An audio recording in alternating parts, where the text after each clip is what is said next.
Hello everyone and welcome to Game Week 2 preview for Sky Sports Fantasy Football, courtesy of Fantasy Football Scout.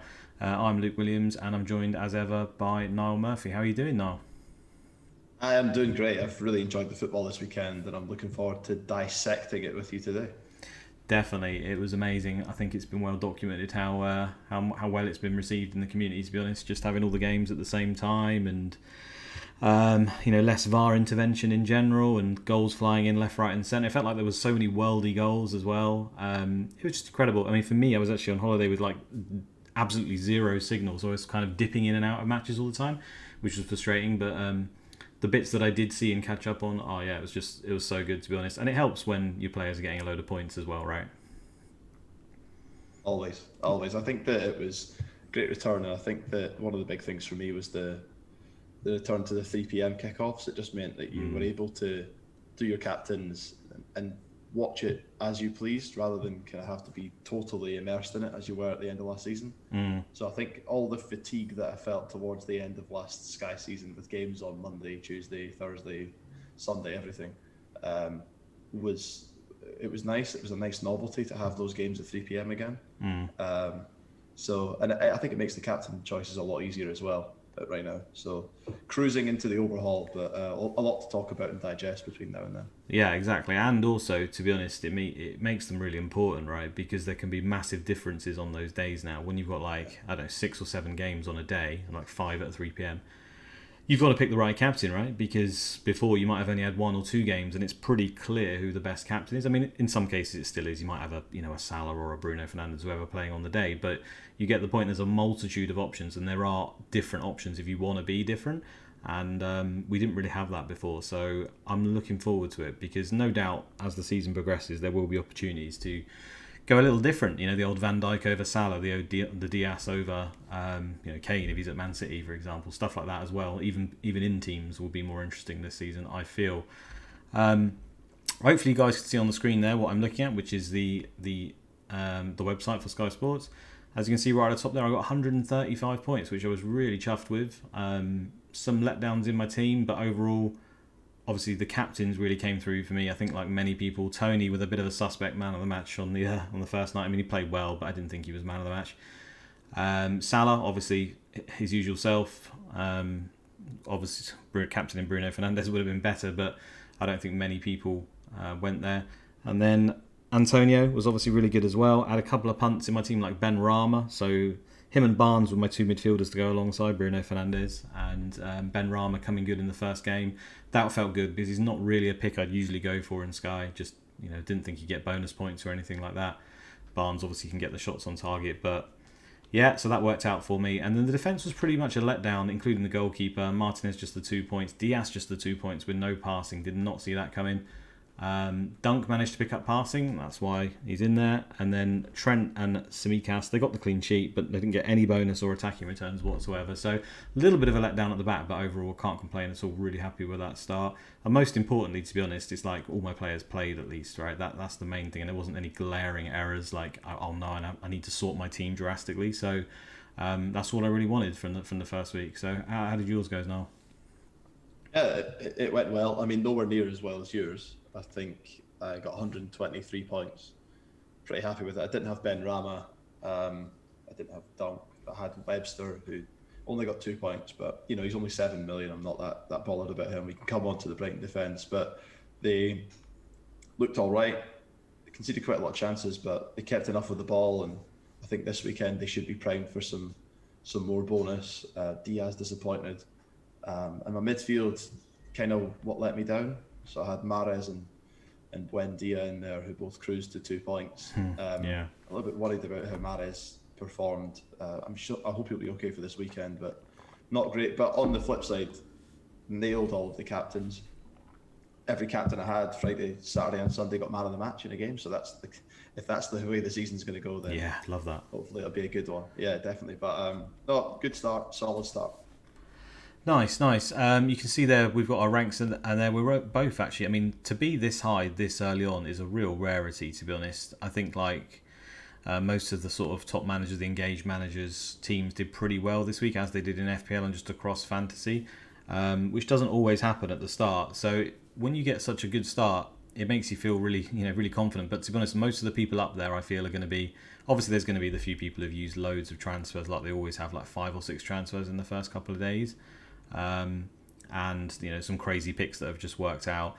But I think a lot of the other people are also really engaged managers. So already it's good that we're high up, but it's also already a battle almost straight away, I feel like, because teams are so similar, right? We've only got the 3 days at the end of the day. My team's similar to Niall's, who's similar to everyone else's. You might have 2 or 3 other options, usually in midfield, but the defenders were largely the same. The strike force was largely the same. Even the other ones like Ings that people considered, they did okay. I had him in my B team, for example, and he did fine.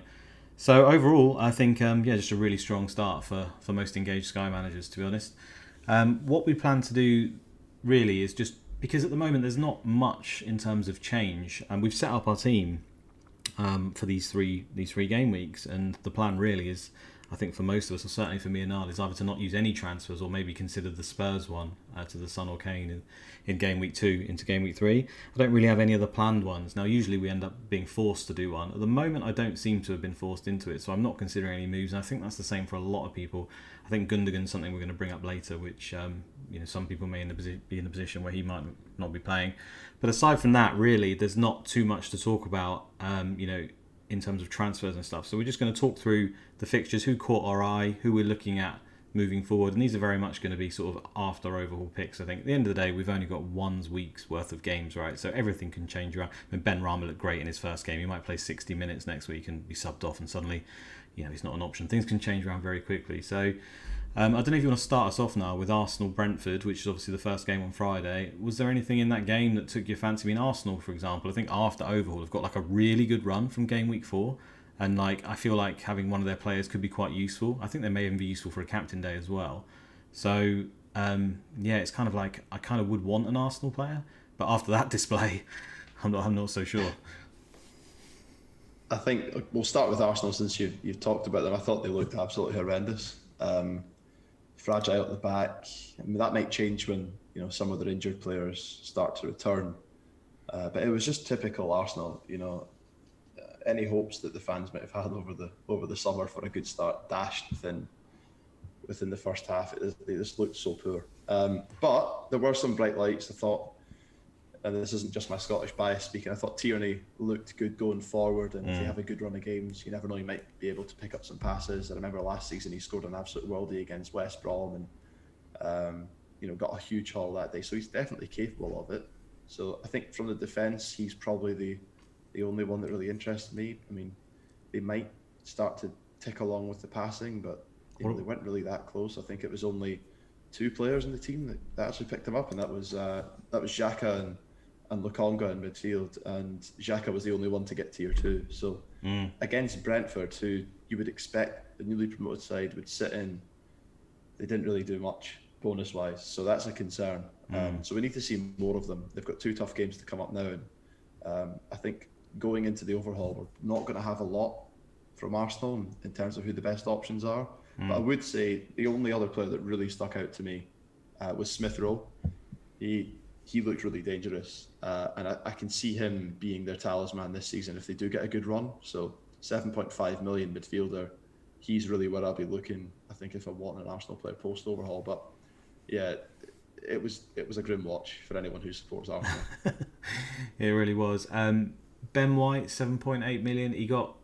I'm just looking here, he got 52.9 per 90, because obviously it would count for added minutes in the game. So roughly 53 passes. Does he interest you at all? 7.8 million? I mean, basically we're thinking the Holding thing here, aren't we? Is he just going to replace him? And Holding was good to us last season for periods. Any interest there? Yeah, I think he could provide value if they have a really good run of games, but I was pretty concerned with how low their passing output was. Now it's one game, can't read too much into it, but if you look at Brentford last season, they weren't the kind of team that absolutely dominated the ball, and you'd think coming out and playing an established Premier League side like Arsenal, you'd think that they would have had a lot more possession than they ended up having. So yeah, I think it's one to monitor, but we're not going to get much out of the next 2 games with them playing Chelsea and Man City. So yeah, it could be a bit of a leap of faith, I think, to go for an Arsenal defender after the overhaul, especially if they're defending like that. I mean, passing's all well and good if you're not going to keep any clean sheets, then yeah. Yeah, indeed. And I think those people who went for an Arsenal player rather than a Brentford player, like this is the thing he's kind of worried about, right? Like, as if the Brentford options, which were cheaper and more favoured for most people as a result, if the Arsenal option failed, then you just walk into two terrible games. Now, even in that situation, like maybe you're just sat there and just sick to death of the sight of Ben White or Pepe in your team already. To be honest, me personally, I think I'd just leave them because making a transfer for a player who's probably going to play both the games, even if you just have in the 4 points from that, you're just suddenly making a transfer for someone, unless it's going to involve a captain change, maybe you haven't set up your team for a captain for the West Ham Leicester game or something like that, then maybe I could see it. But other than that, I would just leave them in, like, personally. Would you say the same? Yeah, I was actually with one of my friends who had Pepe in on Friday night, and I was trying to convince him to take him out on Saturday or Sunday. I see Arsenal attackers in particular not getting much the next two games. So if you were going to make a move, I wouldn't have been against making a move this weekend. I think now that we're moving into game week 2, the chance of you needed to do it already, right? The amount of time you've got to make those returns is more limited. So unless you could take, unless you've not got Antonio, for example, and you can get a 2-for-1, and you're in a formation that suits taking a midfielder out for a striker, you could do that on Monday. But apart from that, I'm not really urging anyone to make needless transfers at this stage. No. Let's move on to Brentford then, because they did look pretty good. I mean, obviously being their first game home in front of the crowd, I think it did have a bit of an influence, to be honest. You could see the manager getting the crowd on side straight away. Like, it was a really good showing, though, even regardless of that. I think that even against Arsenal, they conceded a hell of a lot of shots. I do think that they will get battered a few times this season just because of the way they play. That's not a particularly out there projection for a promoted side, is it? Especially one that want to try and press and move forward. I mean, there's teams that are very good, and once, if Man City sort themselves out, for example, you can see them beating that press all the time and just absolutely getting at their back line all over the place. So I do think they are going to get battered. I mean, the keeper straight away just throw his hat into the ring, I think, from Brentford. I think it's at 6.3, Raya. I mean, he got the saves as well to get the classic 11-pointer from the goalkeeper from Sky. And I feel like in the future, when you've got a Brentford captain day or a little run that you want to use, that maybe he could serve that purpose. The keeper is, I've said it multiple times now, the keeper is a decent position to use for that sort of play. You don't really want to mess around with your team, bringing him in and out, and you could just sort of leave him in and he might do okay. So I kind of like him a little bit myself. And Bueno was probably the standout alongside Tony, who ended up getting the man of the match. So I think you've written him down as a decent option, haven't you? And I must say, if they're going to play with him up front, as in with two up top, which I believe is not going to always be the case, but if so, then essentially you're getting a striker for like 7.2 million. He looked like he was the one right on the end of everything, rather than the guy sort of hustling and busting like Tony was to set it up. He seemed to be more the guy that was dropping deep to create the chances, and then Bueno was right on the end of them. Similar to kind of Sarr, I feel like from Watford, where they just seem to be the player with pace in their front line that the ball's going to go to a lot, and he really interested me. So I think he might be a factor post overhaul. I mean, again, it's only one game, but what do you? Totally agree. No, I think if you look at a midfielder, even if they might not strike you as being as good an option as the attacker, I still think that Tony probably scores more points over the season than Mbeumo, but. When you look at the competition for places in the strikers, you're going to have Lukaku, Kane's going to come back, you've got Salah, you've got Antonio, you've got all these top players. It's unlikely you're going to want to have Tony for most of the season, although he's a good price. But in the midfield, the options aren't quite there. The competition is not quite as strong. So Mbeumo and Canos as well. Canos got 13 points, got a tackle bonus as well as a shot bonus and a goal. Could have got man of the match and didn't. So both of them look good options, and I think just keep an eye on them between now and the overhaul, and we'll go from there. But yeah, Brentford impressed me. They were aggressive, physical, and you could see some of their players getting tackle bonus consistently if they're going to play like that in every game. No, I agree. And this is the other thing about Bueno. I mean, at the end of the day, he played really well. He looked really threatening, but he ended up on 2 points. And it's this classic midfield position of like, if they're not going to get the passing bonus or the tackle bonus, or they're not taking loads and loads of shots which are on target, they can look really, really good in the game and still just come out with the 2 points. That would be my only concern. He looked really threatening, but still ended up with 2 points. But hey, that happens to the best of players as well. So We'll have to see how it goes on, because the next two games aren't bad. I think they're playing Palace and I can't remember who their other game is now. I'm just going to try and bring it up. Yeah, the Palace. Villa. They've got Villa. They've got Villa, who obviously look a bit out of sorts as well at the moment. So we could be talking about him quite a lot come overhaul if he performs in the next two games. Let's move on to Man United Leeds. Now, I didn't catch the first part of this game, and I basically managed to get it on my Sky Go app in a Wi-Fi cafe just as Bruno Fernandes scored his third goal. I was like, no way. So I literally didn't know anything until I'm scoring a hat-trick. I was like, I couldn't believe that, to be honest. But yeah, who apart from him obviously caught your eye in that game? I think Pogba, difficult to ignore with four assists. I think he got. That's just incredible. He looked fantastic. Some people saying that he's playing for a move, but every time he plays well, everyone always says that. So I think he could be an option. He's cheaper again this year, which maybe makes you consider him a little bit more. The only thing I just can't see myself not having Bruno, and Bruno was, he's the perfect Man United cover. So unless he was to get injured, then I probably wouldn't have Pogba, but he looks really good. So he's an option, something to consider if you want to be a little bit different, maybe on an individual captain day if you're chasing later in the season, but for now, maybe not. The passing output was low, but we kind of expect that against Leeds. Greenwood scored, but again, the competition for places and the fact that Bruno is probably certainly the best option for Man United, maybe puts me off him a little bit. Yeah, he's a centre forward as well in this, isn't he? Which is a problem. That's yeah. So I don't think I saw anything from Manchester United that I wasn't expecting, apart from that performance from Pogba. When moving on to Leeds, they did this last season against Man United. They got absolutely smashed in that fixture, 6-2, I think it was last year. Doesn't come as a surprise, but we bigged up Liam Cooper in pre-season. Now, usual caveats apply. Llorente isn't back. They've got a couple of injuries there, so who knows if he's going to keep his place. You would hope that he would. But at 6.9, he got a tier 2 tackle bonus and got a good number of passes as well away at Old Trafford. So when the good fixtures do come in for a run for Leeds, then he could be someone that we look at as an option in that position. I thought further forward, they're dynamic self, but there was kamikaze at times, and I think Rafinha will come into his own. We know that. I don't think there was anything from Leeds that I didn't already know. Yeah, that's it, isn't it? It was much of the same, to be honest with you. Oh, that's my cat's having a war behind me. Sorry about that. There wasn't really anything that we didn't know. You're right. That's exactly how I would describe it. I thought Bamford still did his job pretty well. I don't have any concerns about him. I think he was just let down by the team on the day, really. They didn't have Phillips, which I think makes a big difference to them, even though he wasn't particularly good in the game against Man United last time.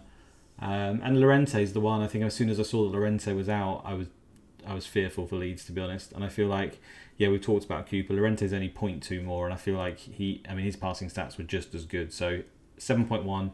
I think as soon as overhaul happens, Leeds are just a really useful team. I don't know if you've looked at it, but they've got really good games, but also they can cover some captains occasionally. So I feel like our Leeds choice is going to be really important.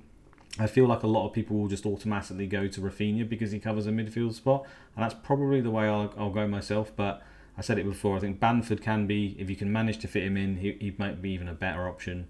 And still, even though it was midfield, Dallas did fine. He got an assist again. He just seems to find a way to get points. And in defence, Ayling actually scored, which he didn't manage last season, but he was decent, I felt.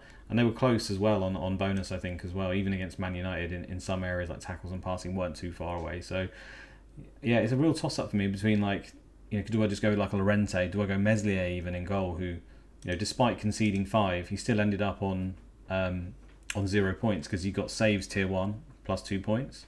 So ended back up on 0, and he just got saves tier every single game last time. So again, there's still too many options in Leeds for me, and these next 2 game weeks I think are going to go some way to deciding who we end up going with. So I think we probably need one. Watford and Villa was a standout game. I did manage to catch much of this game, to be honest, and it was the Sarr show pretty much, along with this Dennis guy who, I didn't even know he would play, but I don't know if you've checked, but he's 5.5 million, the striker, literally the cheapest price in the game. The worrying thing is that Watford have got approximately 97 forwards on their box, but yeah, I just think if he's going to play at 5.5 million, he is literally the enabler everyone's dreamt of, right? I mean, I'm not sure it's going to happen. What are your thoughts? Yeah, I mean, a 16-point haul from a 5.5 million attacker is just unreal. I think he got goal, assist, man of the match, and a tier 2 shots bonus. I don't even think anyone had really thought about him or factored him in to their teams as someone who was going to be starting because of those, like, as you say, that vast array of options that they've got. So definitely worth keeping an eye on him. And they've got a couple of reasonable games between now and the overhaul as well to have a look at them. And then if you look post overhaul, the games are still pretty good for a few weeks. So if you need an enabler, we're going to have some big players to come back. Kane obviously, and Lukaku is not cheap, so having him in there would be a real enabler. Yeah, if you can go on a run similar to what Igalo did the last time that Watford were in the league as a cheap striker, then he could be a fix in our team. So yeah, one to look out for. Sarr was excellent as well, and the other player that I want to highlight is Hernandez, who came off the bench. Yeah, I saw that. I wondered if anyone was going to pick that up. Yeah, 6.6 million, and he's a midfielder, isn't he? Even though he's pretty much a forward. So yeah, it could be an interesting one. Goals and shots bonus in the short time that he spent on the pitch. So he comes in with some decent acclaim as well. So if he can nail himself down, another option that's cheap. So I think that the first weekend has probably shown us that the newly promoted teams are actually maybe better than we'd expected, and with that comes some pretty good budget options if they can get consistent form on the go. So yeah, definitely ones to watch between now and the overhaul. Yeah, I think Watford are going to be kind to us just because they've got those ridiculously cheap prices for some of their players.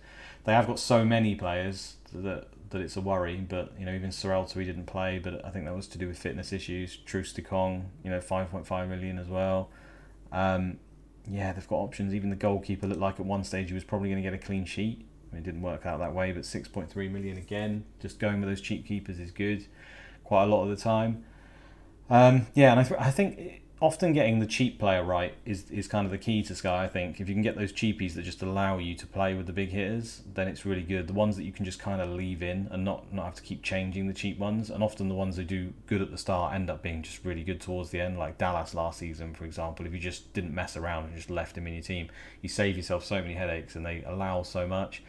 There's no guarantee that happens, but it's nice to get that right really early doors. So again, Watford are a team definitely for Sky managers to keep an eye on in the next two game weeks for me. Villa, I mean, I don't know if there's much to say about Villa. I mean, they were just really bad on the day, weren't they? I mean, Ings got his penalty at the end. In terms of that, like who's going to start on fitness issues at the moment with Watkins, and Bailey's not quite correct. We didn't really see their full team that they might put out when everyone's fit. The only surprising thing really for me was the fact that the defenders got passing bonus, which is a rarity last season. So I don't know whether that's just a Watford thing or maybe a new way to try and play without Jack Grealish. I'm not sure, but it's only 1 week, so it's hard to know if we can take anything from it. Yeah, again, just something to monitor. They didn't turn up on the day, but it's still early doors, and they had a couple of injuries, a few players who weren't fully fit starting, no Watkins, all of that affects them.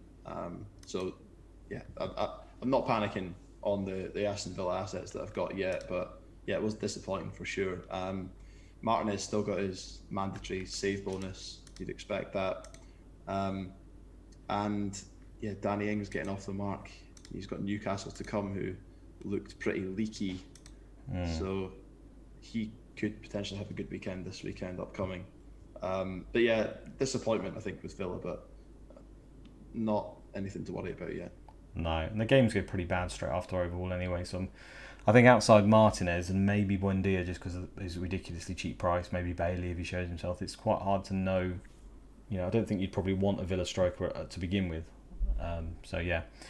Leicester Wolves, I didn't catch much of this game at all. I just saw match of the day highlights, so I'm not really sure myself too much what went on. I do feel like Wolves, well, the general feeling I got is that Wolves could have done a lot better. Yeah, any players take your fancy here? On the Wolves team, I mean, there's a couple of cheap options. Hoiver started. I think Kilman started as well, who I had last year. How long they last, I I'm not sure. They zipped the ball around. They created some chances. They looked okay, but I'm not excited by Wolves at all. I need to see more of them. They look toothless a little bit in front of goal. Try all Lacking right, a little mate. bit. Oh man, I don't know if you saw the chance that he missed, but it was I've glaring. seen And the match of also, the day highlights where he's just seemed to be like put through on goal about 3 times and just completely fluff it. yeah, as someone who doesn't own any Leicester defenders, I was screaming at the Yeah. TV at that point. But no, I mean, maybe it's just my biases from last season, but I'm not really looking a great deal at Wolves. The passing output is something I'll keep an eye on. If they can increase that on last season, but not too fond of many of their options. I'm not sure if there was anyone you identified. Well, the only one I thought is the keeper, Jose Sarr again. I mean, usually that's my go-to if I don't really like the team, but I feel like we might need one. Then I look at the goalkeeper most of the time, and Wolves have got a ridiculous fixture run from I think it might just be straight from 4 or 5, going all the way to game week 19 or something. It's just so good. And having a Wolves defender in the past would probably be the way I'd go. But with this team, it looks like they're a little bit more attacking. So I'm not sure. I mean, I think people will probably. I mean, if Jimenez shows anything in the next 2 games, I feel like Jimenez might be considered by people just simply because their games are that good. But maybe just going Jose Sarr, who picked up saves bonus in this one. I think because of the style, the fact that they're going to be a little bit more offensive will result in their keeper having to make more saves, and therefore he could be an alright option because obviously he's got good games as well, so he could pick up the odd clean sheet here or there. The thing is, they even played a different system than most expected with 3 at the back at the moment due to some injuries and I think maybe to target Leicester as well. So yeah, there's still a lot more to come from Wolves, and we haven't seen them when they play a 4 at the back, which I think is his preference. So very much watching from afar at the moment. Leicester. Again, they've just got loads of options. I mean, Pereira is a Sky darling. He picks up that assist for a really good trick and looks a decent option. I think quite a few people actually went with him, which I was quite surprised by. But it turns out it was a bit of a masterstroke, to be honest. He did really well. Soyuncu was heavily in my thoughts, right up to the deadline. I wasn't sure whether I was going to have Soyuncu or not, just as a Leicester backup. And Leicester defence is like my nemesis. Whenever I have them, they're awful, and when I don't, they do pretty well.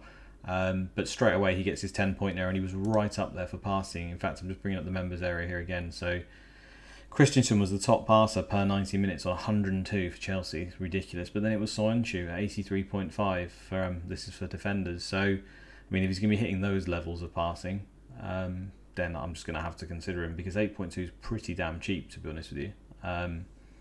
He's probably the one that mostly caught my eye out of everyone playing. A lot of people own Ndidi. Tielemans picked up double bonus as well, I think. Who stood out for you? I think Tielemans stood out for me. Didn't get any attacking contributions, but still walked away with 8 points, which is pretty impressive for a midfielder. I had a Marte in my team pretty much until the moment that Vestergaard signed, so that was kind of frustrating to see him walk away with a 10-pointer. I think Pereira's a great option as well. They've got, as you say, they've got so many good options. Vardy even. I mean, looking at the way the fixtures lie, they've got the MNF game against West Ham, then they've got Norwich the next week. If you're not going to go for that Kane move that everyone was touting at the start of the season, if Kane's not playing, which I think right now, if I was to make a prediction, I would say that he's probably not that likely to be playing at the weekend. I could be wrong. Even if he is, how fit is he going to be, right? Even if he is. Yeah. Exactly, even if he is. So, I mean, you could hold off until Monday night and bring in Vardy for a differential captain, and then hold him for the week after when the captain options are pretty limited, and gamble on him against Norwich. I think he had more shots in that game than I think I've seen him have in a year, maybe post his injury and his operation that he had in his hip. Yeah. Taking some time to get back to full fitness, but he had 6 shots and he got tier 2 shots bonus. Yeah. So who knows? Maybe he's back.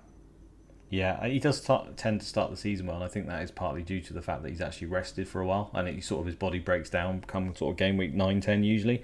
But yeah, he looked really good, to be honest. I think he's definitely that's a decent shout. You mentioned Vestergaard there. I know he was horrific last season, but if they've signed him and he's going to slot in and get the passing bonus, which he was managing at Southampton quite often in the first half of the season, so at Leicester, I don't think envisage it being a problem. And then you add the fact that they're more, far more likely to get clean sheets than Southampton are, and he's still got that really good goal threat. I still think he's got a part to play in our teams moving forward. I think he's 7.6 if I remember rightly. I'm just going to bring it up. Let's have a look. I think I'm right. Yeah, 7.6 million. I'm going to end up being tempted again, if I see him. But my only concern is I just don't know whether he's going to be the first choice defender when they've got Evans. Fofana's out for a while now. So maybe if they go for a back two, it's just Evans and Soyuncu and he acts as a backup. That would be my concern. But if they drop to a back three, which it seemed to be their preference, then Vestergaard in the back three is getting passing bonus all day, isn't he? 7.6 million. I'd take him over Soyuncu or anything. He's got a much better threat to me. No, I agree with that. I think it's a watch and wait just now, but their fixtures post overhaul they're okay, a little bit sketchy. So you could maybe sit on them and wait for a little while and see how things pan out. But yeah, he's definitely on the watch list long term, and as you say, carries a massive goal threat and could be monumentally good in that team at that price. So yeah, I guess I see where it goes. I think. Yeah, nice one. Everton Southampton. What were your thoughts on this? Because Southampton shipping 3 goals again. I don't think there's just no one in Southampton to talk about apart from maybe the new forward. Is there? If we just literally skip everyone else, I think that Armstrong he obviously got a goal, looked handy. I don't really like anyone else to us. Romeo's there again, isn't he? He can still do a job. I'm not sure about anyone else, to be honest. Ward-Prowse is on absolutely everything now that Ings has gone, including penalties, I suspect. True. So, he was close to bonus. I think he got 38 passes and 3 tackles. Right. Which is close enough, but yeah, I just think they look really weak defensively. And if you look at their team, they could be in trouble. They could be in big trouble if they get a couple of injuries. They're going to be playing some pretty bang average players. I was impressed with Everton. They looked pretty good going forward. I wonder how much of that was just to do with the opposition. So, yeah, just monitoring them. Calvert-Lewin looked at just as dangerous as he did last season. I think he picked up shots bonus and a goal. Yeah, Richarlison as well, goal and an assist. So he's had no pre-season as well because of an injury, right? So I wasn't expecting him to look quite as good as he did straight away. I thought he might. Last season how he sort of picked up a niggling injury about halfway through the season and then he was never quite the same. He sort of played for a while, did okay, then maybe picked up another one and then, you know what I mean? And then again, I felt like it was a similar story here where they're saying, oh, he's injured again and, he might not be here. And then he just came back and looked great. But again, how much is down to Southampton there, which it's hard to know really, isn't it? So a watching brief on both teams, I would say, but I can't see myself having a Southampton asset for a while. The only one I might have is the new lad Armstrong, who's I think 7.8 striker. He's really cheap, yeah. He's in that group of Tony, Armstrong, and I think obviously the Watford forward as well. Are all sort of below the Tony price. So if you did want to go for a Tony, there is at least sort of 3 or 4 people you could change to now. So I do think that makes it a lot more appealing than it did previously. Yeah, he took his goal really well and got a shot bonus. He might wrestle penalties off Ward-Prowse, but hopefully they get one between now and the overhaul. But they don't look like they're essential really for captaincies going forward either. So I think at the moment, unless they somehow turn it around and start playing some great stuff, they're in a void. Yeah. For Everton, Calvert-Lewin, their games are really good again from when overhaul finishes, and I feel like he'll be in quite a few teams just because the fixtures are that good for the first sort of all the games that have been scheduled so far. I think it's only about 6 or 7 weeks, but if you literally just look at that 6 or 7 weeks and look at the fixture ticker on the members area, you'll see that Everton are still right at the top there. And Calvert-Lewin, he just seems to always get shots on target bonus. I know he's one of the top players for that. We often pick these players who aren't even that good just because they get bonus, but with Calvert-Lewin, the fact that he just gets shots on target, usually they're just because they force so many headers from corners and stuff, and even if they're just tame headers to the keeper or whatever, he manages to rack them up. And so I feel like nearly every one of his goals comes with that bonus. So I actually really like him from the overhaul onwards, and yeah, it was clear from minute one that their whole plan is to basically whip the balls into Calvert-Lewin, which, I mean, to be honest, it's pretty smart because I think that's probably the best thing they've got going for them. Richarlison did catch my eye. I thought he was really good. I think partly that's due to the fact that he's just not stopped playing football, and he's probably one of the fittest players in the league right now. And he looks ridiculously good. But Richarlison does this a lot. I mean, he looks like he's a world beater, and then he picks up an injury or something silly happens, and then he kind of falls off. So I do really like him, and I think initially in these next 2 weeks he probably could do pretty well. But I feel like the difference of 0.9 between him and Calvert-Lewin, like I probably just prefer Calvert-Lewin because he's the one who's always in the box. But there's at least enough of a difference there where I feel like you could consider Richarlison, especially if he is going to pick up those tackle bonus and stuff. I think it's pretty decent pricing, to be fair. Lucas Dean as well, 8.5, was taking a lot of set pieces, but again comes out with a classic, concedes due to some Michael Keane error and then doesn't get any bonus. So he just doesn't. I just don't think he works as a Sky player particularly, which is a shame because his price is all right. It's not bad, Let's move on. Let's go for Chelsea Palace. I'll let you take the reins here. I mean, this is probably one of the most predictable results of the first game week. I felt like Chelsea were probably just going to win this comfortably with a clean sheet, and the Super Cup had some issues for some players being tired. The squad's so deep, though, I don't think it really even made a difference. And in the end, it's just a 3-0 win. I would have put them down for just a 2-0, and I think that's the beauty of Chelsea. I feel like they're quite predictable, and therefore they offer some really good fantasy assets. So yeah, who caught your eye here? I think probably we'll look back at the overhaul and wonder why we didn't put any or more Chelsea assets in. I know we probably got put off by the fixtures, but that if you were to ask me to bank on a clean sheet this weekend, I would have probably picked that Chelsea clean sheet against Palace at home, and they delivered it truly. Rudiger obviously gives you everything that you'd want in a defender. He's cruising to passing bonus in every game, and he's still got an attacking threat. He looks like he's probably going to be one of the most nailed-on players in that team, because I think the problem, you talked about the depth, the issue is really going to be who plays. I mean, look at the goal scorers this weekend. None of them barely played last season. Pulisic, Alonso and Chalobah. So it just shows that they can rotate that team all the time, and he looks like he's probably as close to being rotation proof as you can get in that team. He definitely took my eye. Christensen knocked the ball around 100 and odd passes, but whether he'll be able to keep the likes of Thiago Silva out for long, I'm not sure yet, but one to watch. Chalobah, 7.5 million, got added to the game 24 hours or less before the right. first game kicked off. Didn't realise that. If I'd realised it, I might have chucked him in, but it was such a late addition. He could become. He looks really good, right? He looked really good. Really good, stepping out with the ball. He's still young. He's still obviously quite strong, quite tall lad, but then his frame's quite slight, and then obviously in the Premier League that can be a problem sometimes, I feel. And yeah, he was. I just really like the way he was stepping out with the ball, almost like a midfielder more than a centre back to me. Obviously got the goal, which helps add to that illusion. But apparently there's rumours they're looking for another centre back as well. So it's just at the moment it's pretty much just Rudiger and that's it. But Christensen at 8.3. I mean, that's ridiculously cheap if he's going to play most of the season. I know he's injury prone, but similar to Zuma, I think previously, who is also 8.2, it's like they can do pretty well. I mean, Zuma was a factor last year for Chelsea. He was cheap, and obviously the headers helped and stuff, but just if you can get a cheap way into that Chelsea defence, I mean, they're all underpriced if they're nailed on. That's the bottom line. Reece James 8.9, like all of them are too cheap. Even Azpilicueta at 9.3 is too cheap if they were nailed on, clearly, because they're going to get probably up to 20 clean sheets again. You'd thought between 15 and 20 would be the ballpark that they'd land on. Maybe they could do better.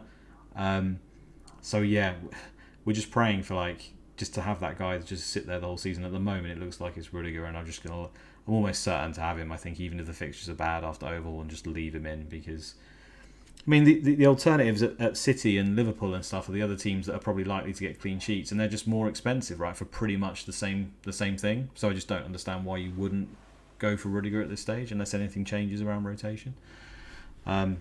Not quite as nailed for passing. I actually think out of all the defenders, Rudiger's probably the worst passer of all of their ones. He was always often lower than most of them, but the others are so high at like hundreds that at the end of the day it doesn't matter if he's getting like 60, 70 as long as he's hitting the tiers right. So we'll take it. Lukaku's obviously going to be a factor, but he's just nothing. He hasn't even played yet, so there's no point talking about him. I do think 11.3 is quite a cheap price, though. I think that's. I mean, you could argue it doesn't really matter too much because I don't see how we're going to have a team really of Kane, Salah, and Lukaku up top. I don't know how that's really going to be affordable if you want these heavyweight centre backs. I mean, I've looked at it briefly; it just looks impossible to me. So it's almost like you have to have him as an option that you're going to bring in for either Kane or Salah, or have Lukaku and Salah and maybe just ignore Kane. That's the way I was looking at it. And then obviously the fact that he's 11.3 doesn't really matter because you're going to be taking out a player who's a lot more expensive and just have money in the bank. So he almost could have been any price and it wouldn't really have factored in, I think. Fully agree. I mean, we've got 40 transfers for a reason, right? And it's to make sure that you're getting the best captaincy option on the best day you can. And so that's why rotating between Salah, Lukaku, Kane, I think is going to be where I use a good number of my transfers this season, just depending on how the games lie. But yeah, I think from Chelsea, Lukaku, Rudiger, Jorginho, and even in goal, and finally, as I was going to say, Jorginho, he did a Tielemans and got the double bonus without doing anything going forward really. But yeah, he's on penalties as well. He's going to be a great asset when the fixtures turn. So yeah, there's a lot to look at Chelsea, and I think as soon as the overhaul is in play, I'll be revisiting them. Yeah, I do wonder if Lukaku will take them just because he'll want to get his goal tally up. But again, that's something we don't know yet. Even so, I think Jorginho's still a good option. I think he's just stepped up his game in the last sort of 12 months or so. He's just been a much better player. The fact that Kovacic, I mean, they could change their formation when Lukaku comes as well. It's just too early to say anything. There was that concern, for example, of Kante, Kovacic and Jorginho, and there's only two usually playing in centre midfield at the moment, so one of them dropped out. It's not often Jorginho because Kante just seems to get injured a lot, and it's usually the other two sort of change and Jorginho stays. But maybe they change to three in midfield, for example, and he suddenly becomes like a must-have. I honestly don't know how they're going to fit Lukaku in, to be honest, at this stage. Even the manager commented that he's not sure he's going to have to think of some solutions. So it might be one of those ones where not only they're changing personnel, but they might be changing formations, which is a nightmare, for predicting bonus. But I suppose if anyone's got a chance of getting it, like regardless of the situation, it seems like it's Chelsea, under Tuchel at least. Palace, I'm just going to briefly touch on. I mean, they have got some games after overhaul where you feel like you could use them as a captain for the arranged days at the moment. So there might be a few people that go there.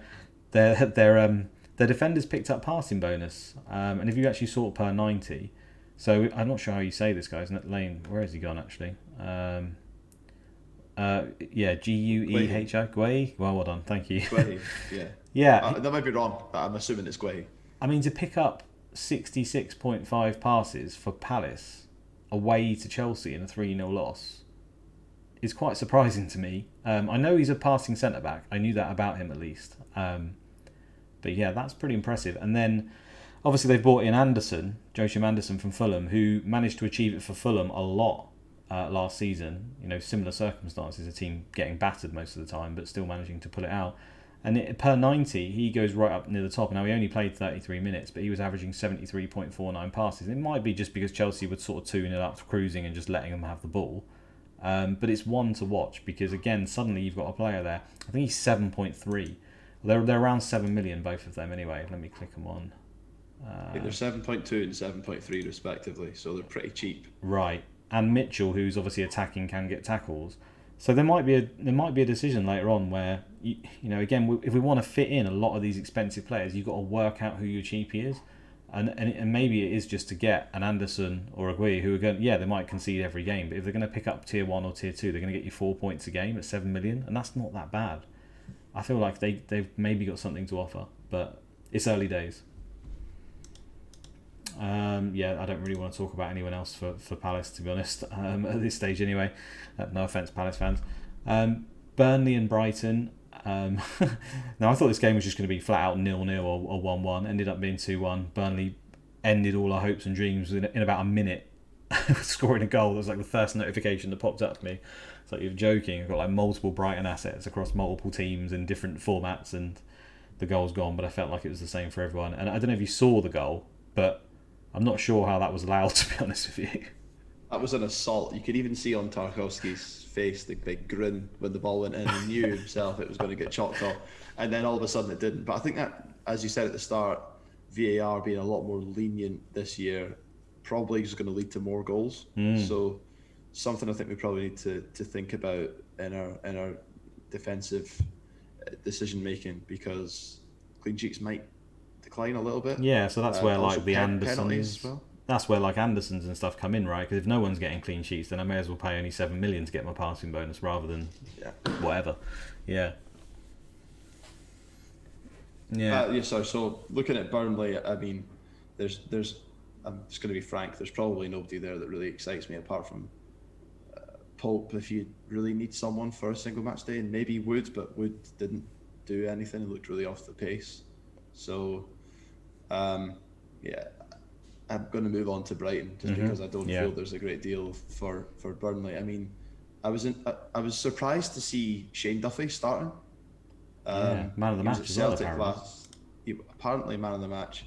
He had I think he had something like 3 or 4 shots, 2 shots on target, got a shot bonus from centre back, which you don't often get, and passed the ball around a decent bit. Didn't get bonus, but I suspect that when they've got plum home games, they've got Watford in the next game, he'll be looking to get it there.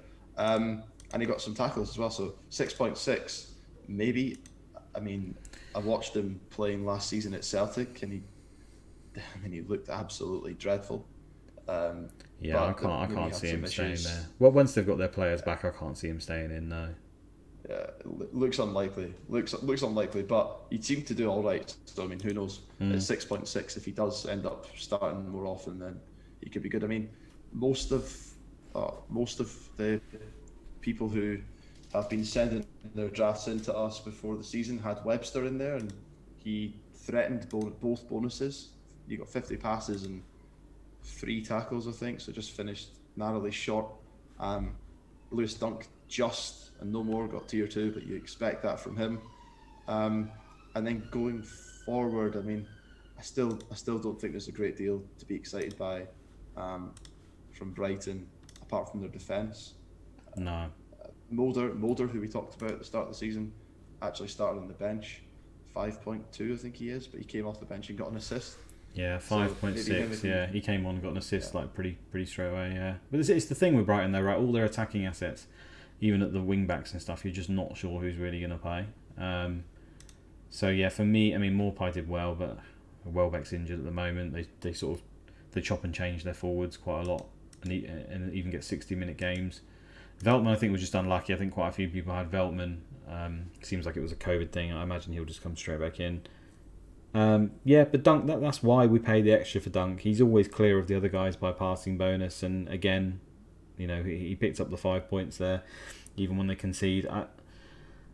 I think moving forward after overhaul, Brighton are still, just because they offer that passing bonus, and 8.2 for Dunk is still a really good price. And I think across the season, you could probably put them down for between 10 and 15 clean sheets if they have a really good season. But I think sort of 12 is a decent number you could probably expect from across the season. 12 clean sheets, passing bonus in most of the games, 8.2 million. The thing is, it's the same price as Soyuncu, right? So you feel like Leicester have probably got another level that they could achieve, and it's like when you start comparing him to those guys, and like say the Vestergaards, maybe it's not as good as I first thought, but I don't know. I think at least his place is nailed compared to those guys, so that's probably his appeal. Early days though, and 5 points, yeah, I'm more than happy with that from him, to be honest, even though the devastation of conceding a goal straight away. Norwich and Liverpool. Now I'm just going to briefly talk about Gilmour. Did you notice his passing numbers? Of course I did. I'm always watching Gilmour. Of course you did, yeah. Especially a Scotsman. He's pinning the hopes of our country on his shoulders, and I was delighted to see him cruising to a passing bonus, and he was taking set pieces as well. Yeah. So he's going to be a good option. 6.9 million. I've got him on my list of enablers for post overhaul. I'll tell you now, I messed around with making a postal ball team, and Gilmour was basically in it every time. Just because if he's able to do that against Liverpool in a 3-0 loss, and he's taking the odd set piece, I can't see how he won't pick up the odd man of the match as well, because he's just clearly their standout player, like in every game. And I mean, Norwich will probably have to win games for him to get man of the match, so in the end he might not end up with that many, because obviously they're not going to get that many wins. But I think him and Pukki are probably the only two really that have got.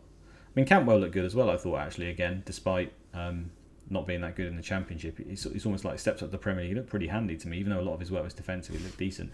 I thought Norwich were just pretty decent overall, to be fair. And Gilmour at 6.9. Again, if he's going to get passing bonus in a game like that, then and he's going to pick it up in the next 2 maybe, then suddenly it's just such a good price for someone who's going to pick up regular 4 points, probably get the odd tackle, and then throw in 5-6 assists across the season, 2 or 3 man of the matches.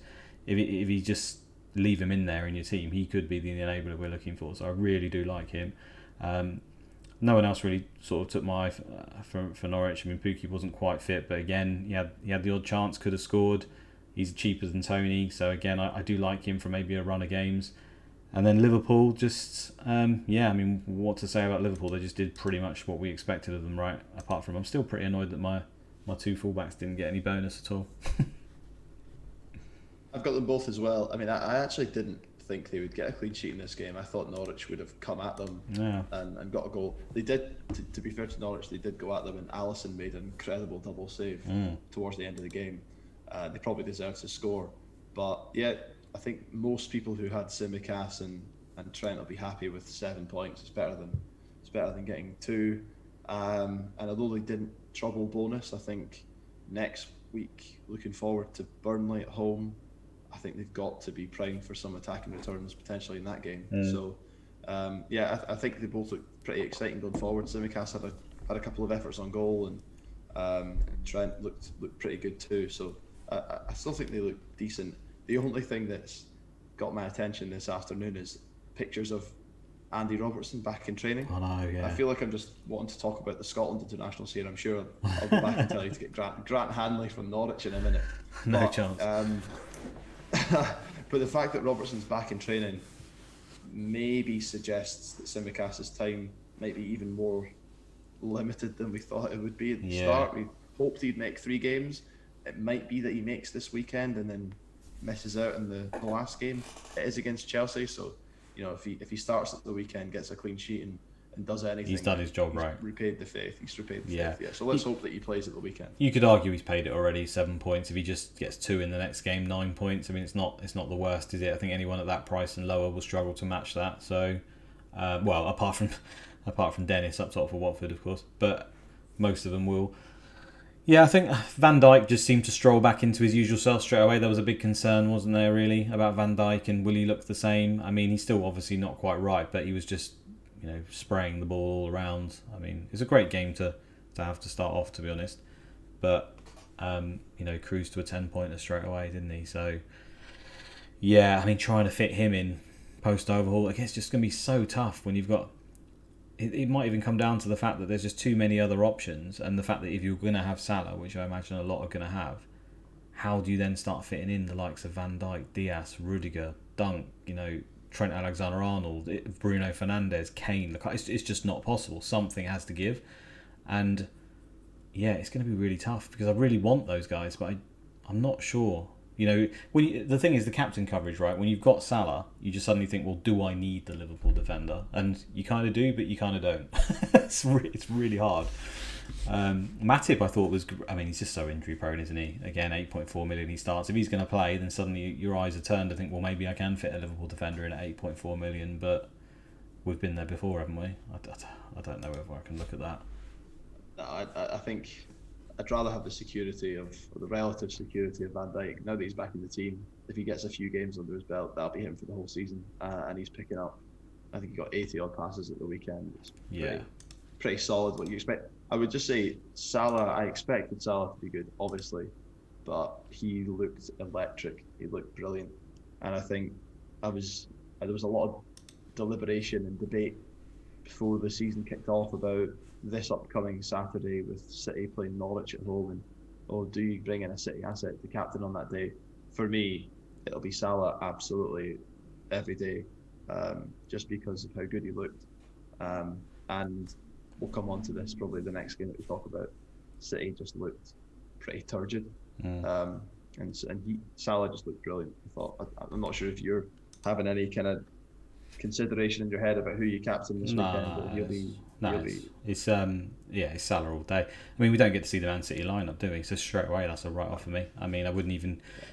yeah, the likes of Diaz and stuff are probably secure, but we're never 100%, are we? So it's Salah all day. I mean, Van Dijk, you could argue, probably cruised to another 10-pointer there. I mean, Burnley have done okay in the past in some of these games against Liverpool, but yeah, you could maybe make a case for going for Trent Alexander-Arnold or Van Dijk, but Salah's clearly the standout to me, and that's who I'll be captaining.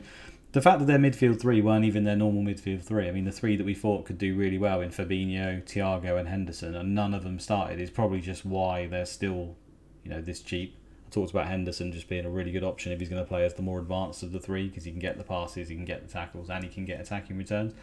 But he's nowhere to be seen, was he? And Thiago the same, Fabinho. So I'll very much be watching in the next couple of weeks to see if they come into the team and if they stay, because again, these are just players that, I went for Barnes at 8.6 million. If Henderson's going to play every game, then there's no contest. He's just going to smash Barnes, the same as Fabinho and Thiago for me. Even though Barnes is due probably a really good season, I feel like they will, just because they'll rack up the passing like every game.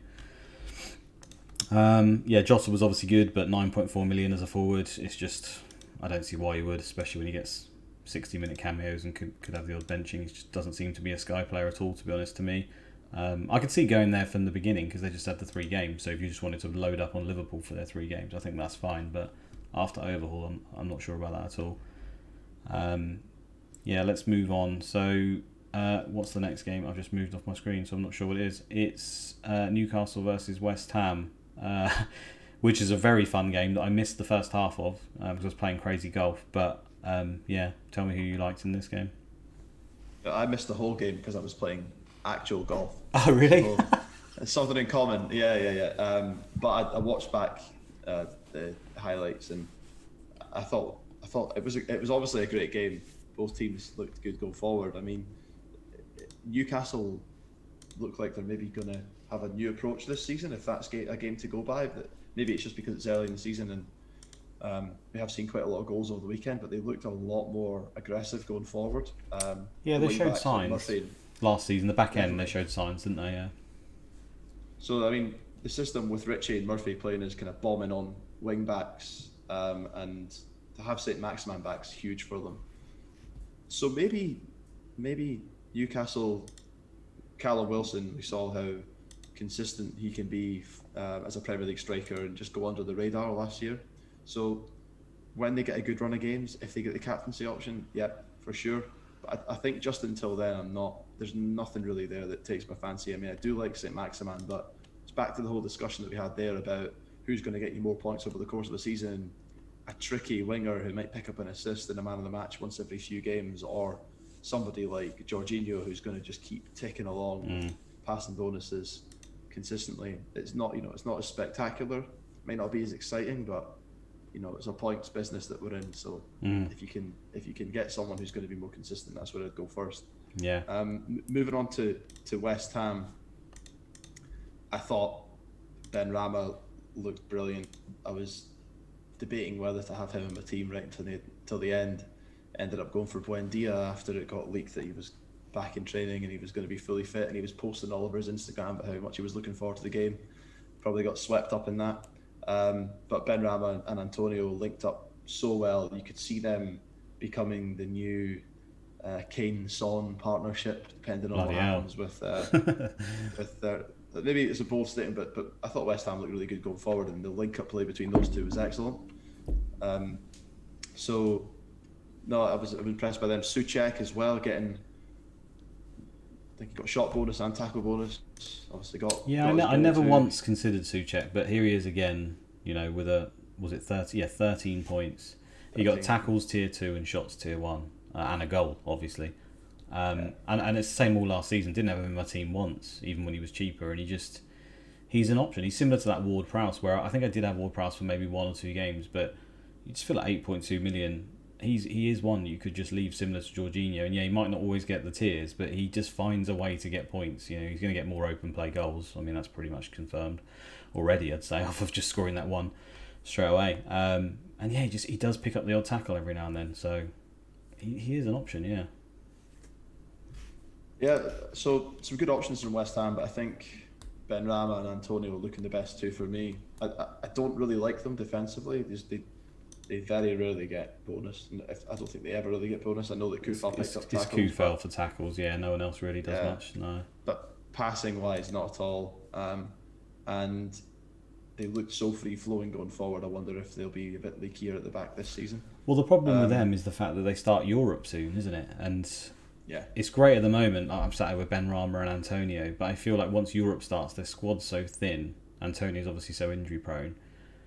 Will it be a problem? Now, the initial stages of Europe, maybe not, because it depends how seriously Moyes is going to take it. Because obviously a lot of the top teams just play their entire B team, right? But we've not even had a glimpse of what he's going to do in that. And I feel like Moyes might try. He's the kind of manager to me who might just try and win that competition, like focus on that. So I'm not sure because 7.8 for Ben Rama is just a great price, right? If he's going to play like number 10 or on the left side, and he's going to link up and do that well, then yes, he's not particularly a bonus player, but you know, if you're pretty much playing up front for a West Ham side who just go for goals, and when you've got Antonio in your team, you've always got a chance of scoring goals. He just causes chaos all over the pitch. So I really like that. But as soon as Europe starts, it's a tricky one to know whether he will be an option or not, and even Antonio himself, which we're not really going to get a pre-birth on, are we? That's the problem. We're going to have to make this decision based off of the first 3 games, which isn't enough information for me to do that, which is annoying. I don't know what your thoughts are there. Totally. I mean, it's always been something I've found incredible that when, you know, lower top half, kind of mid-table teams get into the Europa League in England, they seem to just play their second string. They don't go for it. You think to yourself, you know, you've spent all this time and put all this effort into finishing where you finished and been so excited at the fact that you've qualified for Europe, and then you just don't put your best foot forward in it. So if I was a West Ham fan, I wouldn't care if we finished 6th, 10th or 14th if we had a good run in Europe, and that's what I think they should be going for, because if you look at that team and the way they played at the weekend, who's to say they couldn't go out there and win the Europa League? You know what I mean? I agree, and I think I do think Moyes will probably try that. I mean, he was when he was at Man United when we were in Europa, he seemed to want. I mean, Man United, you got to try and focus on it, right? But and even in Everton, I feel like I know the Europe things didn't really work with him, but he seemed to have like a like for it. I think he wants Europe, and obviously, as he still considers himself a really good manager, and he's shown to be a decent manager at West Ham, but you know, he's still kind of let himself down at the top end. So I think Europe's where you kind of prove yourself. So I feel like Moyes will take it seriously. But the thing is, if they're playing like teams we've never heard of in the first few rounds, I mean, then maybe they just have to play their B team. But I guess part of the point is they don't really have a B team. It's like, who are they? I mean, they don't even have another centre forward apart from Antonio. So who are they going to play up front? We play Yarmolenko up front on his own. We play Bowen up top on his own. He's already in their starting team at the moment. The tiredness is going to creep in, and injuries are going to creep in. That is my worry about West Ham. As good as they looked, I just don't know where we'll be post overhaul. But yeah, it's one game, isn't it? It's so hard to make these decisions now. Let's move on then to the final game. So we've got Spurs and Man City. Now I did manage to catch all of this game, and I thought for the first 20 minutes that Spurs were going to get battered, and Man City were back to being Man City, and you know, suddenly they just decided they didn't want to defend or trap runners or play anymore, and just let Spurs have a free reign. For it felt like 60, 70 minutes of the game, Spurs it was just a repeat pattern. Man City get the ball, try to break them down, pretty lacklustre, and then Spurs break on them and just have free reign at their sort of back line over and over and over. And in the end, I mean, Son scored with a fantastic finish, but I feel like they could have actually lost by more in the end, just if the passes worked out better in the back line. Because I mean, Mendy was absolutely horrific. He was terrible. I mean, there wasn't many good players for Man City on the day. I thought Cancelo was, and maybe even Torres are probably the only two that stood out to me. I don't know about you. Yeah, it felt like a bit of a carbon copy of the game the week before in the Community Shield against Leicester. That City, you know, they looked good for a few minutes at the start of the game, and then they just got overwhelmed. And Spurs, I was saying this, that I actually thought Spurs without Kane looked brilliant, because they had such dynamism and movement up front. I think Bergwijn, Moura and Son were just interchanging positions and made it really difficult for City's defence, who Ake and Mendy at times are all over the place. So I suspect that those two will be out this weekend, and you'll see John Stones back in, Cancelo or Zinchenko at left back, and probably Walker back in as well. So Yeah, it's difficult to read too much into City from the performance, other than the passing bonus was not there, which I think was startling. Diaz only got, I think, barely got 50 passes, which I'm honestly racking my brains for a time last season in any game that he didn't get bonus. Yeah, I So think it was literally, if I remember rightly, when he first came to the league, I think his first game he didn't get passing in, and that was pretty much it, if I remember rightly. Because I yeah, was keeping eyes Leeds. out on him. Yeah, was it Leeds? Okay, that would explain it then. Yeah, it was. Yeah, Yeah, I was sort of thinking this guy at 8 million or whatever could break the game, and I want to keep an eye on him. And then he didn't get it, so I was like, oh, maybe not. And then obviously it turned out that he did. Yeah, Man City have done this a lot though, haven't they? In the past, I know they've got a ridiculous squad and they should be doing better, but they've got their better players to come back.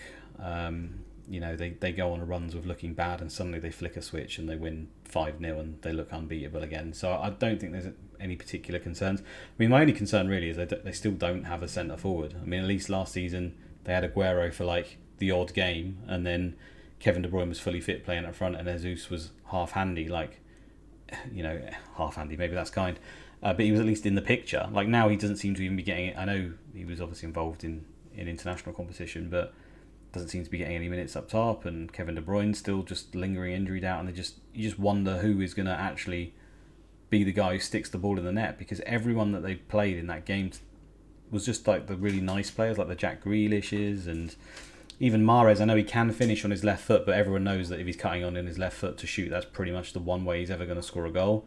Like, there was just no one who looked like they could actually put the ball in the back of the net. And Sterling was the guy in the past who would do that for them, right? He would be the guy who broke the lines, and he would be there for the tap-ins. I mean, the amount of tap-ins he used to get for Man City, for being in the right place at the right time. And he just seems to just not have that ability for Man City anymore. I mean, he showed for England he can still kind of do it, but they're just not able to get him to do that. And he was just stepping on Jack Grealish's toes the whole game, both of them on that side. Mahrez was in space so often, like completely open. I mean, he didn't help himself, didn't really move, didn't really do anything. But yeah, I think they're screaming out for Kevin De Bruyne to come back, to be honest. Because, in the past when Man City there was time, I mean, I know they won the league without Kevin De Bruyne, which was really strange. But outside of that season, whenever Man City didn't have Kevin De Bruyne, they looked woeful. And it feels like they've gone back to that again, to me. Yeah, but I don't have any concerns about their passing bonus. I think they'll eventually turn it on. So, like Diaz, nothing's changed for me on Diaz at all. Like Diaz is still top tier option for me. I still think Rodri is going to be top tier option. Obviously, wasn't quite fit enough to start this game, but I do think he will be. And then the rest of the midfielders, maybe Jack just becomes nailed and he's decent, but the rest of them I'm not so sure on.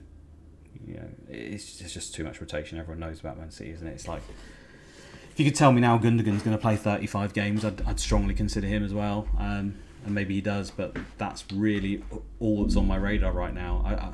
I don't even know how you can stretch to Kevin De Bruyne with all these other players. I just don't see how it's possible. Do you? No, it doesn't look possible. And to be honest, at the moment, now that it looks like he's probably not taking penalties, I'm not sure on him. I'm not sure. He's depends if he rediscovers that role that he was playing. He was kind of playing the number 8 before a couple of seasons ago, when he was maybe getting a lot more of the ball. He was getting passes and tackles and shots every single, like most games. He was threatening all three, and he was still on penalties, and he was getting assists. He was getting man of the match. When he's that kind of Kevin De Bruyne that can get everything, you'd be stupid not to have him. But I don't think we're seeing that from him right now. As good as he is, I just don't think he's the same Sky Fantasy asset that he used to be. So it's worth just monitoring it and seeing over the next couple of games how he plays. But they do need him to create those chances. I also think Sunday's game was probably the perfect example of why they're in for Harry Kane, and how much they need somebody like him who can just put the ball in the net, give him 1 or 2 chances and he'll score. So yeah, I suspect they'll make some changes for the Norwich game. They'll bring in all the players that didn't play. Probably the likes of John Stones will come back in. Rodri will probably come back in, and they'll probably smash 5 or 6 past Norwich, and everyone will forget that they played bad this week. So yeah, that's probably going to happen. I think probably the only other thing I wanted to say was there's a little bit of concern about Gundogan. I think he landed on his shoulder at the end of the game. Yeah, it looks like he might be out. So he might be out. So if you don't hear anything, then I'd leave him in. People who have him, I'd probably leave him in on Saturday if there's no more news between now and then I'd look to bring in someone like maybe Ben Rama or Barnes or Tielemans on the Monday night, because you're going to get the extra games and you're going to see the lineup. So it's a comfortable change if you want to make that change. I don't know if you'd advise people to just leave him in if he's going to miss the next two. I was going to say, I think cash in that change. I think if you've got a captain already for West Ham Leicester that a lot of people will have, I would just leave him in now. I think it's just bad luck, and you're going to miss 2 games. I mean, for me, my rule is I don't like to bring in a player for 2 games unless they're an extremely heavy hitter and or they've got captains, preferably as a captain. And for his price, I'm not sure. I mean, it's going to depend on the individual, like who you could go for, right? But I suppose, like you say, Antonio would probably be the one that I'd be tempted on, especially because then you could captain him. But if he's sat in your team right now, I think I'd just leave him because there's so long to go, and you're going to want that transfer later down the line somewhere. I guarantee you will be able to make better use of it than just 2 normal games for a player around his price. That's my personal opinion. I mean, you'll feel gutted when Ben Rama does okay or whoever does okay, and maybe you lose out on like 15 points or something. But you will be able to do better with it somewhere else down the line. I'm almost certain of that. So I would just leave him in personally. I think a lot of it for me would depend on my formation and the budget. I think if I was sitting on a 4-4-2, even if I had Antonio, if I was sitting on a 4-4-2 and I had a million or something in the bank, could bring in Vardy. We talked about him before. You get a potential captain out of him if you wanted to go him over Antonio on Monday night, and then you're getting the Norwich game as well when it's sparse options on captaincies. So that's one with a massive upside that could work. Yeah, I see that actually. I mean, that could work. I just don't think anyone will be in that position when they've got that much money in the bank. I mean, maybe they are, but yeah, tricky one. The only other thing I'd say about Man City actually was that, moving forward, we're probably going to want some Man City in our team. And is it just Diaz? I mean, I know it's only one game to make that basis off of Jack Grealish, but he was one I was thinking might be the guy that you could just leave in and he's just going to have a fantastic season. I mean, he's going to play most of the game surely at 100 million. I mean, it wasn't the best showing from him or them, but I still think he could be an option. Is your head been turned and it's just like Diaz and no one else at the moment? No, I still think that there's a case for Grealish, especially if Gundogan's going to be out injured. So that might mean that he plays in that midfield role a little bit more often. Yeah, I think if he does play in that role against lower tier opposition, he's probably going to pick up some passing bonus in that as well. So could be a good option. I also don't think you can ignore John Stones. His stock went up massively, doesn't it? Stock went up massively. He's such a good price now. I think we talked there about, why would you go for a Chelsea asset? Why would you go for a Man City asset or a Liverpool asset when you could get a Chelsea asset who's cheaper? But John Stones is actually in that price range of the Chelsea assets. He's 9.2, and if he's likely to come back in, there's question marks over if Laporte's going to be staying or going. But I think Stones is by far Pep's first choice behind Diaz. So I think he's going to be a great option post overall as well. Yeah, again, we're going to be looking for the ways that we can get that money because we're going to need all these heavy hitters in. And those who are brave enough to go Stones over Diaz, I feel like that is somewhere where it could backfire, but you're saving. I think it's like 1.4 million or something. Pretty sure it's 1.4 million. And that can be a massive difference. That can be a Calvert-Lewin to a Lukaku when you need it for 5 games or whatever. So yeah, I'm edging that way currently. It's strange though, right? His stock has gone up because he's not been in the team. If suddenly he comes back against Norwich and then he's benched in the 3rd game, then suddenly it's off the radar again, right? It's so crazy how quickly it can move. And if you structure your whole team post overhaul where you've only allowed enough money for Stones and you can't get to a Diaz easily, you have to suddenly make 2 or 3 transfers. This is what I did last season with Bruno Fernandes, where I said, right, I'm not having Bruno Fernandes. It's not happening. I'm going to structure my team. This is what I'm going to go for. And Bruno Fernandes just threw it in my face after 3, straight away in the first 2 games. And I had to make multiple transfers, fix my team to be able to get him. And that is my only worry about going for something like settling. I'm going to go for a Stones, and then suddenly he's, Stones was really injury prone before last season. Let's not forget that as well. It seems to have disappeared of late, but maybe that pops up again. And then suddenly it's like, right, how do I get to Diaz? Because this guy and him and Van Dijk are just churning out. And I think that's what I'm wrestling with in my head at the moment, is that Diaz and Van Dijk are just absolutely ridiculously top tier options, like the highest scoring players in the game for multiple seasons, really, or thereabouts. Unless Kane has an absolute worldie. And it's like, I'm considering going without both of them at the moment. That seems mad to me, but you got to play the season in front of you and the prices, right? So maybe. I think that's it. We've gone on for an hour now, hour and 15 minutes. Again, these will get shorter as we move forward. I think at the moment, just reviewing the teams makes sense because there's not too much else to talk about. Hopefully you got some advice to everyone, Gundogan, as to what to do. Personally, I just wouldn't touch it. And then the Veltman one, I think that's unlucky. He'll probably come back in. I'm not too sure there's many other options out there that you should be moving or looking to change. I know there's a lot of tempters, but I personally would just leave it for now because there's just so far to go. So we shall catch you next week for hopefully after we've had a load of points again and talk you through some of our thoughts. Obviously, we'll get more narrowed opinions as the games go on. I'm just going to bring up a nod here to the membership areas again. A lot of the stats tables you saw me using in the background were taken from there. And this is the point to use it for me, the first 3 weeks, especially. We've only got 3 weeks worth of data to use, and that you should get yourself in there because it could prove invaluable moving forward. So yeah, bye from me and bye from you, Niall. Goodbye. Catch you later, guys.